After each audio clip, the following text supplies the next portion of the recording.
Hi, this is Jeffrey Paul Ross for NextLevelGuitar.com. We're going to work on some rockabilly stuff today, our Inspired by series.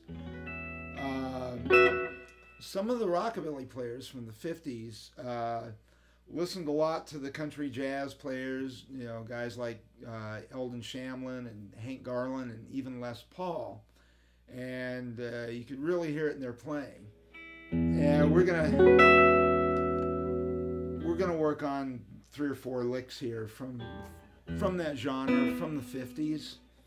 So if you would like a free video lesson that's not on YouTube with the corresponding ebook, just click on that link below and we'll send it to you from Next Level Guitar for free. Some of these licks will be familiar to you, and some of you that are familiar with Les Paul and Hank Garland, but not some of the rockabilly guys, you might go, hey, I've heard licks like that before. So we're going to start with this little intro lick.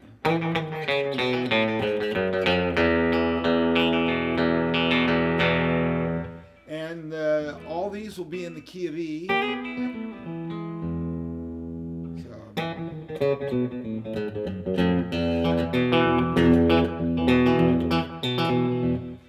And we're going to start on this E note on the A string on the 7th fret, and I'm using my 3rd finger. And we're just going to kind of go down a half step, whole step, another whole step, and I'm hitting each note twice.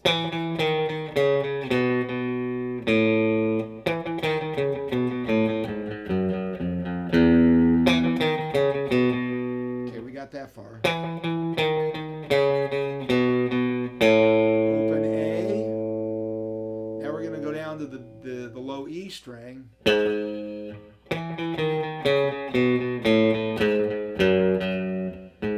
And with our 3rd finger on the 4th fret, we'll hit that A flat note.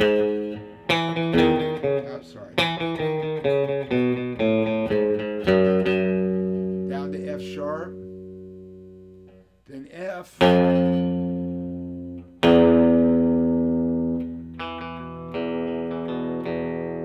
then you do like a little kind of Luther Perkins.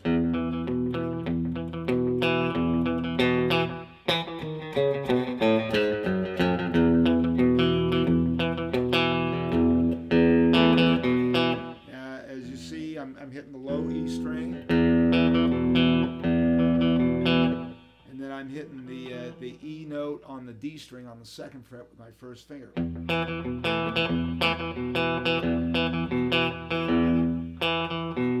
And I've got it barred across the A and the D string so I can catch that B note.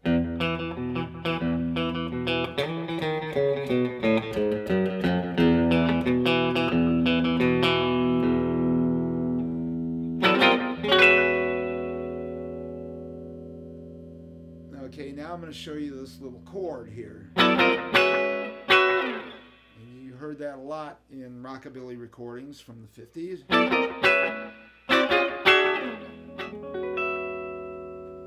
Now, I'm not sure of the name of this chord. I've heard it called a major 9 or even a 6/9. I know it's got a 3, a 6, a 9, 5, 1.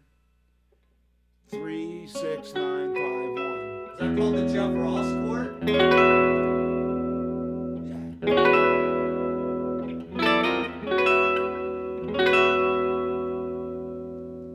Okay, and then we've got this chord.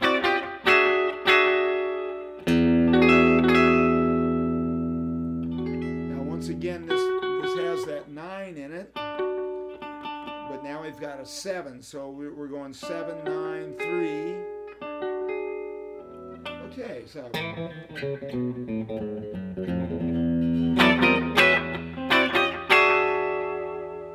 if you have a whammy bar, use it. Okay, so now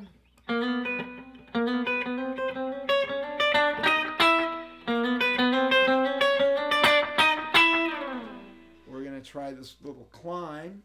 And there's a famous rockabilly song that has a lick similar to this, and it's in the key of E, and when it goes to the B, on the way back to the E chord, the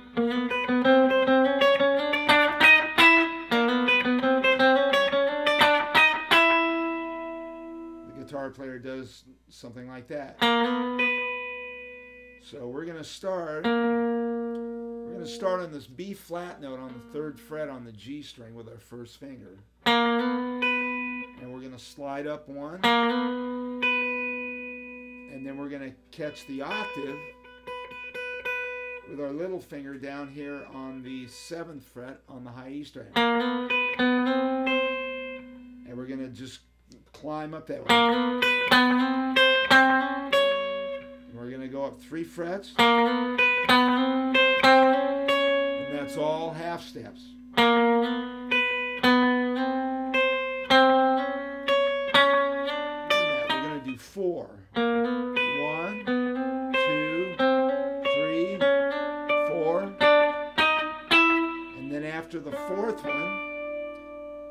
one you should be on the 7th fret on the G string and 10th fret on the high E string. Now what I'm doing, I am muting the B string. See, it's being muted by my first finger. And I'm just strumming down across those 3 strings, across the G, which is fretted, the B is muted, and the high E.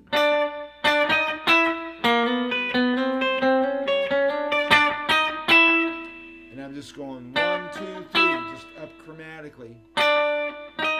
Half steps. I'll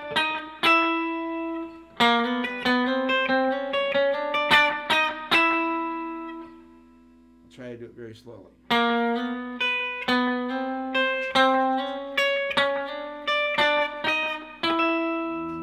Okay, I'm going to talk a little bit about the rockabilly sound here. I'm using an MXR carbon copy delay. It's an analog pedal. It's very warm sounding, and I've got it on kind of a fast, or what they call a slap or a slapback delay, and that was prevalent with rockabilly guitar players. Sometimes they put it on everything, drums, bass, vocal, you know.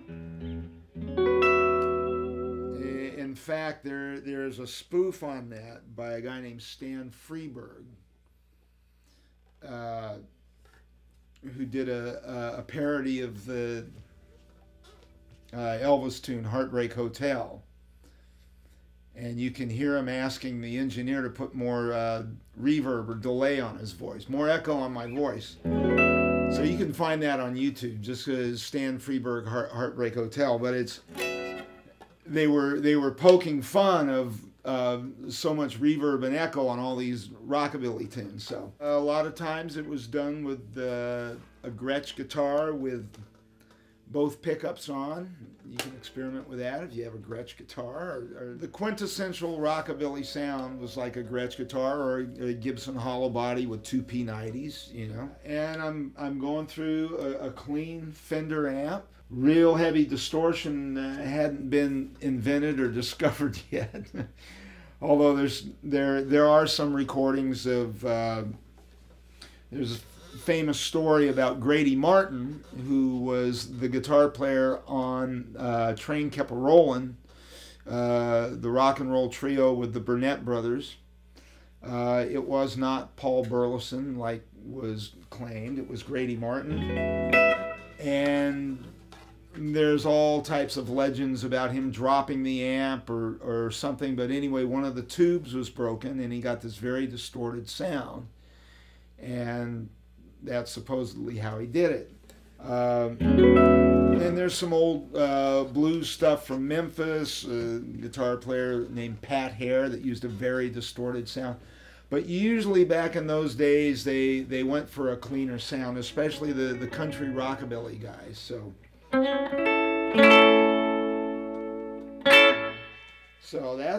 that's pretty much the sound. All right, so be sure to check out the other rockabilly lessons that I've done for Next Level. And we do have over 1,150 various types of guitar lessons, all styles, all genres. And they start with beginners, then intermediate, and on up through advanced. So we'll see you next time.